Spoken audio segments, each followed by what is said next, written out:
Saúde e você. Oferecimento Unimed João Pessoa. Cuidar de você, esse é o plano. Muito bom dia a você de casa, sejam todos muito bem-vindos a mais um final de semana aqui na tela da sua TV Arapuã, juntinho comigo. E desde já eu agradeço a companhia de vocês todo final de semana aqui, tá certo? E acompanhe comigo a partir de agora os destaques do programa de hoje. Violência obstétrica. Muitas mulheres enfrentam isso na hora do parto e nem imaginam. Mais detalhes nesta edição. O que a terapia holística pode ajudar na sua saúde? Você vai conferir daqui a pouco. E uma dúvida, você costuma escolher o sabonete certo para o seu tipo de pele? A gente vai contar tudo porque isso é tão importante. Daqui a pouquinho também. Tudo isso e muito mais a partir de agora no Saúde Você, que está no ar.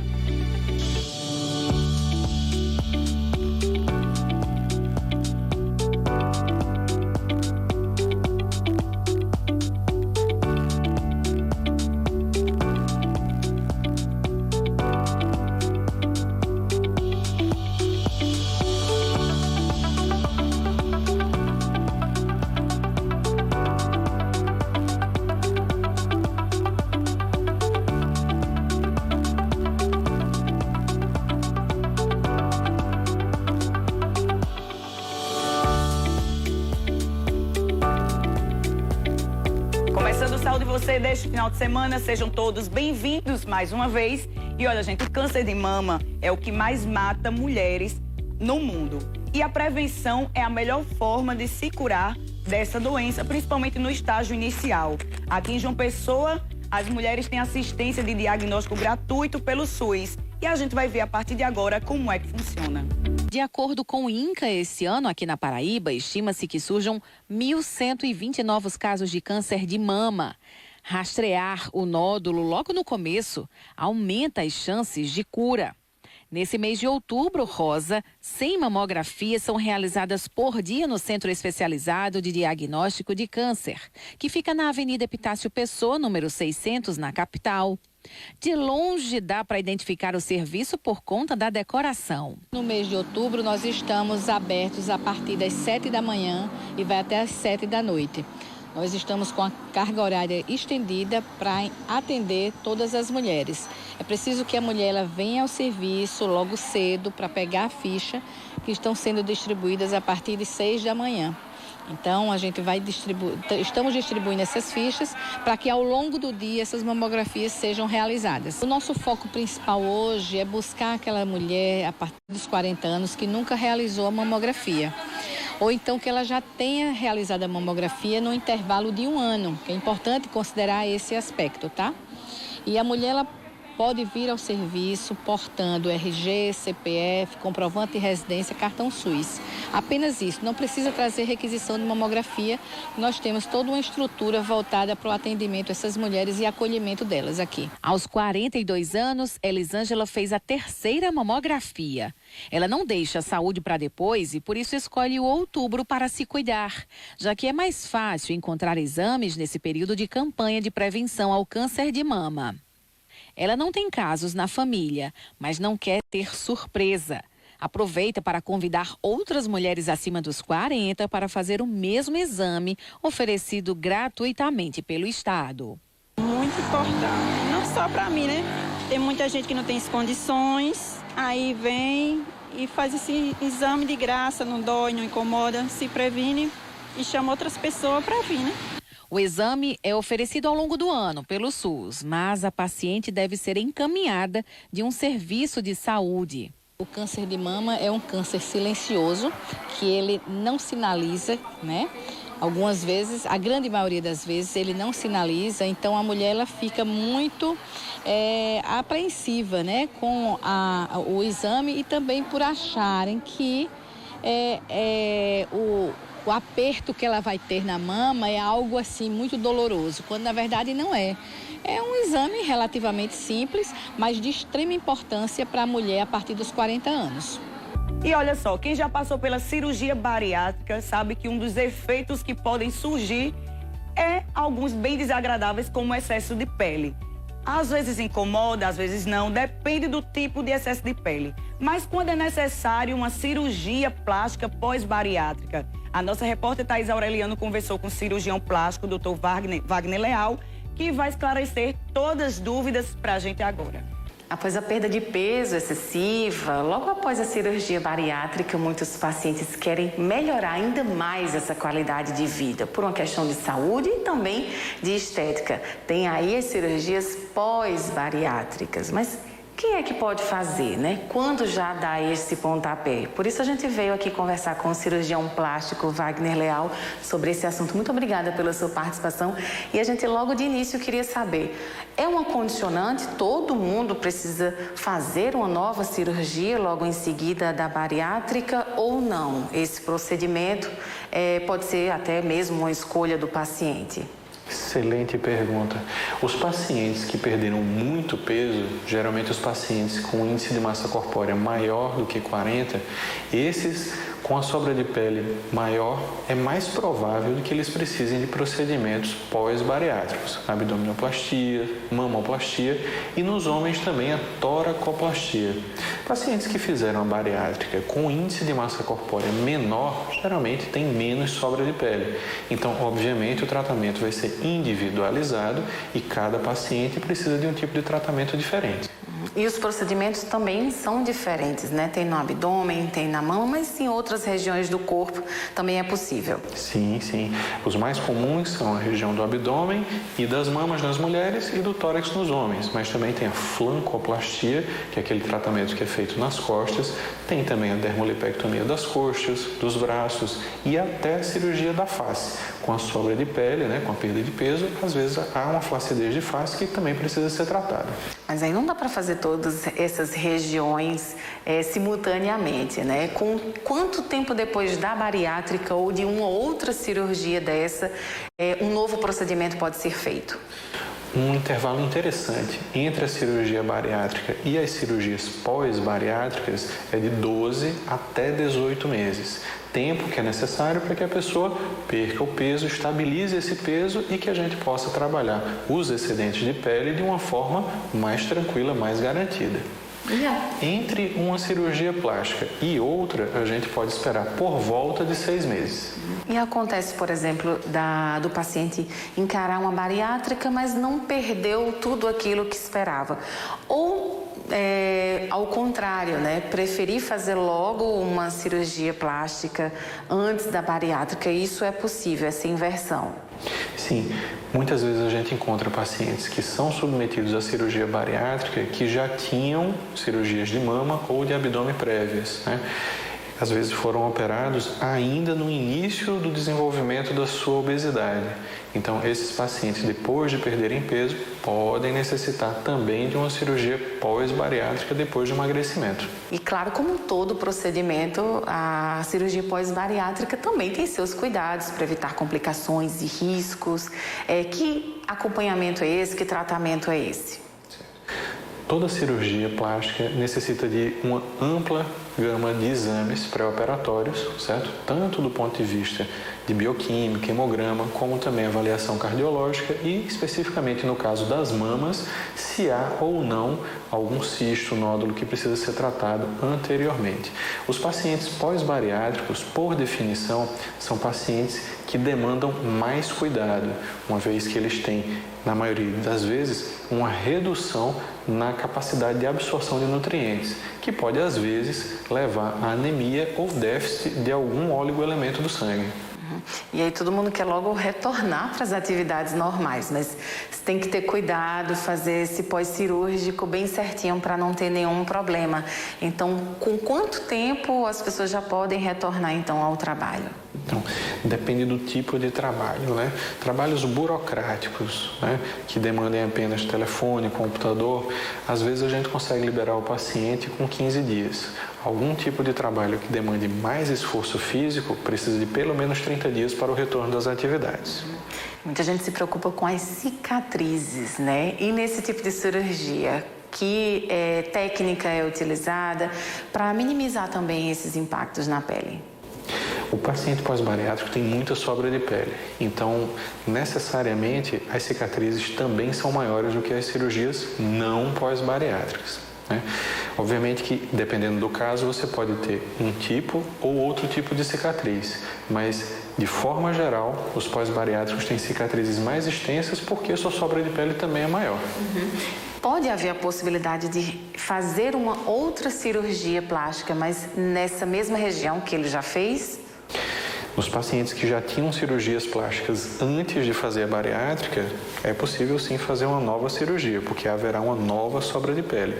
As cicatrizes podem ser no mesmo local ou em locais diferentes. Existem vários tipos de técnicas, especificamente para a abdominoplastia. Então, cada caso é individualizado de acordo de onde há sobra de pele para cada paciente. Isso deve acontecer principalmente com o passar da idade, né? Que a pele não tem a mesma sustentação e possa ser que o paciente tenha esse interesse em refazer a cirurgia. Em pacientes mais velhos, como é que esse procedimento funciona? Os pacientes com mais idade, desde que tenham também uma saúde adequada, podem ser submetidos à cirurgia plástica pós-bariátrica. Entretanto, os cuidados, o tamanho da cirurgia para cada um desses pacientes vai ser sempre triado de acordo com a saúde e com a idade, com as capacidades de cicatrização de cada paciente. Então, é um tratamento individualizado que precisa ser discutido entre o médico e o paciente. E quando não é indicada essa cirurgia? Às vezes o paciente quer fazer, mas claro, o cirurgião tem que prezar pela saúde e segurança dele. Então, quando o médico chega para o paciente e diz, olha, não é possível, pelo menos nesse momento. Pacientes que têm déficits nutricionais, pacientes que têm anemia, problemas cardiológicos, problemas autoimunes, esses pacientes às vezes não podem ser submetidos à cirurgia.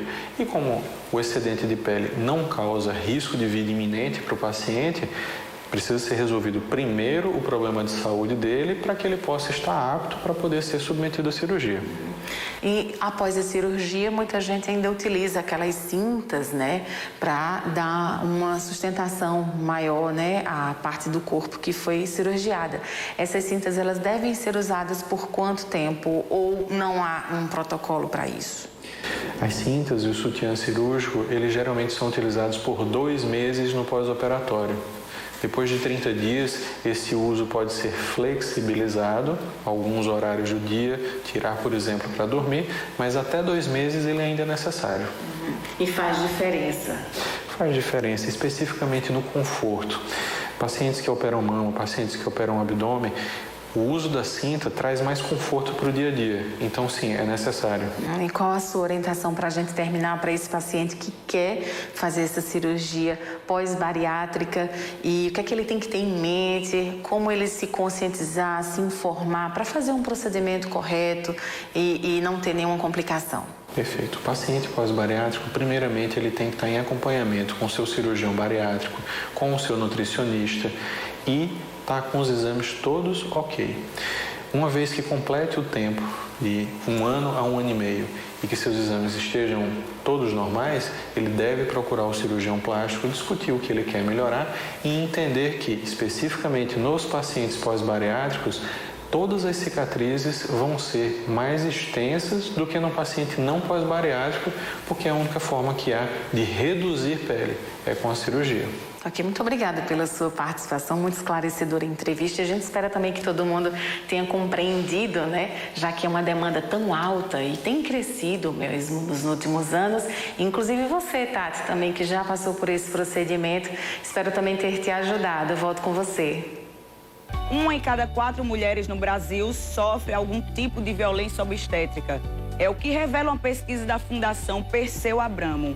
E esse tipo de violência praticada por profissionais de saúde pode impactar, principalmente negativamente, na qualidade de vidas dessas mulheres. Acompanhe na reportagem especial de Thaís Aureliano. Márcia é mãe de 2 meninos. Samuel tem 12 anos e Benício 9. A maternidade foi muito desejada por ela. mas a vinda das crianças deixou traumas difíceis de superar. O parto de Samuel, que foi em 2009, me foi negado o direito a acompanhante, e a situação mais constrangedora que eu achei naquele parto, naquele momento ali, é que além de estar sozinha, com medo, porque a gente fica com medo, era a minha primeira experiência, tinha um grupo, eu não lembro quantas pessoas, um grupo de estudantes, não lembro se de medicina, de enfermagem, mas era um grupo imenso que ficava ali ao meu redor, me olhando, me analisando. Era uma situação extremamente constrangedora. Apesar do que tinha passado na chegada do mais velho, como já não era mãe de primeira viagem, Márcia se sentia preparada para o segundo parto normal, que foi realizado em outra unidade de saúde pública da cidade de Campina Grande. Mas a experiência a marcou negativamente ainda mais.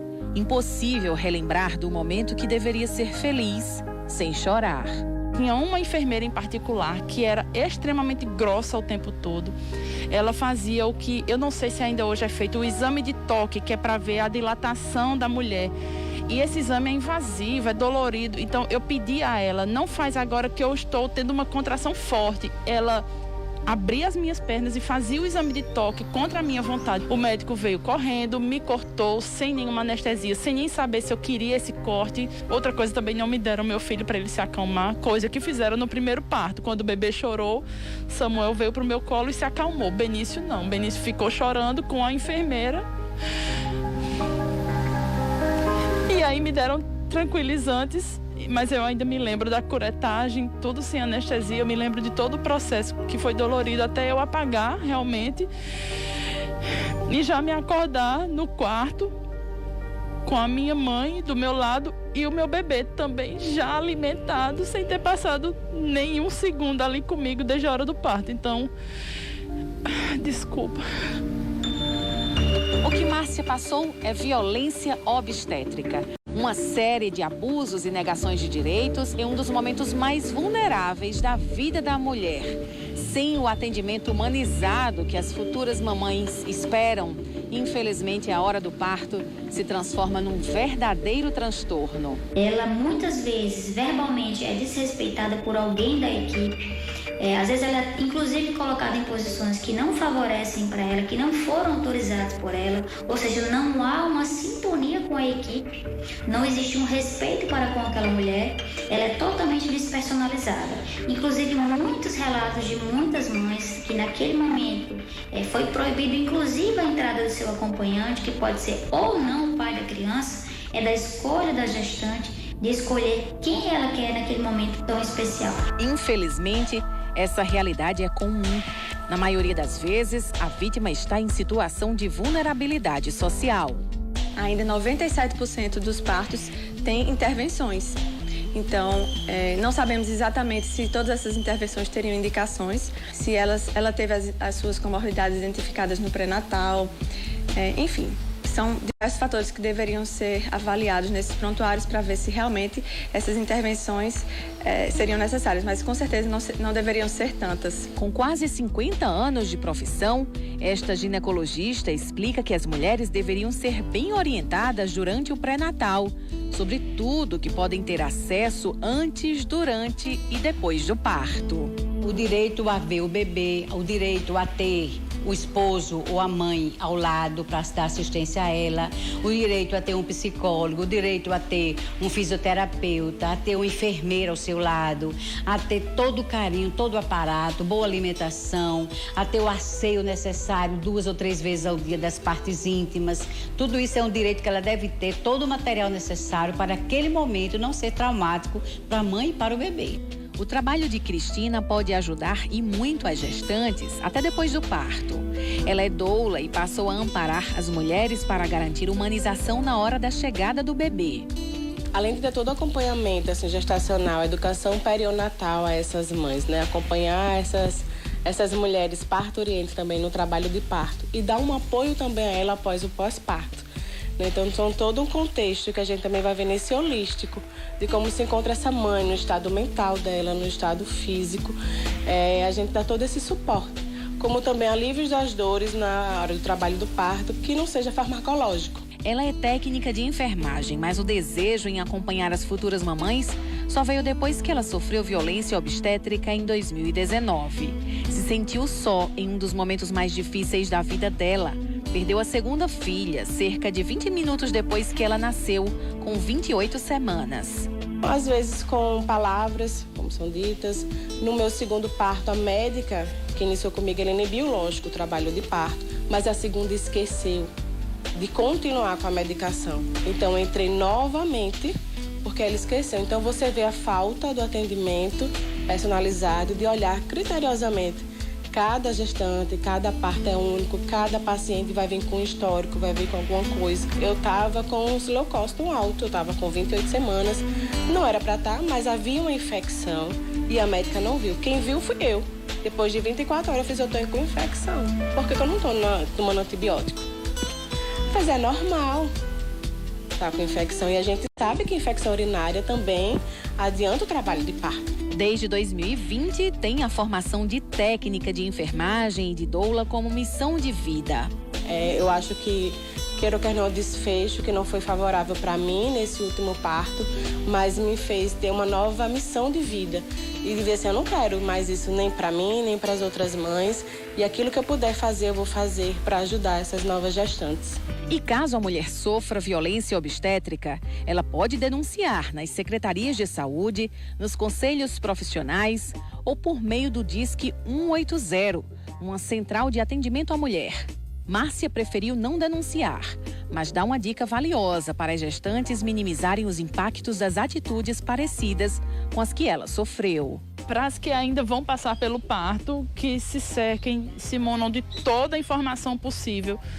Procure o hospital, a clínica, né, o hospital que você pretende parir o seu filho, para ter certeza que eles estão cumprindo as regras, que você tem direito a acompanhante, que o corte que é feito para o bebê nascer no parto normal é opcional, você não precisa passar por ele. Eu tenho uma cicatriz até hoje que eu não queria ter, não era necessário, mas me foi negada essa informação logo desde o início. Tenha pessoas de confiança que possam também clamar por você, porque na hora do parto a gente está muito vulnerável.